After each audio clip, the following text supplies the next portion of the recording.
In this guide, I'll show you how to scan for channels on your Amazon Fire TV. So the first thing you want to do is scroll over to settings on the right side. Then we're going to go down and you want to look for the live TV option. So I'm going to select that and we're going to be selecting channel scan at the top. Now once you're here, don't press next, go to advanced options, and depending on your setup, you'll want to select one of these options.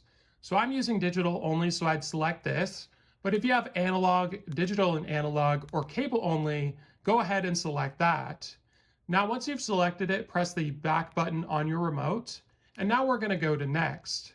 So this is going to perform the channel scan and it's going to tell you if it's found any channels. Now, in my case, since I already know I have all my digital channels, it's not going to find anything. But do bear in mind, if you have a cable connected to the back of your TV for cable, for example, this may take a little bit longer and you should see channels being found. Now, if it doesn't work, I recommend you retry it. This can be a little bit finicky, but once you've gotten the channels added, you can press done at the bottom. And from here, you'll have a number of different options you can adjust. So automatic service update, you can turn on if you'd like. You'll see your favorite channels here. If you select manage channels, this will show all your different live TV sources. In my case, I only have Pluto. You may have cable options here though. So I'm going to press back again.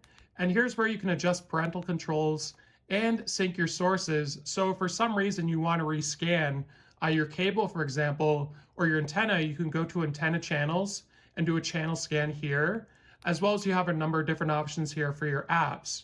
So if you ever want to access this stuff, all you need to do is simply press live TV and you should be able to access it here.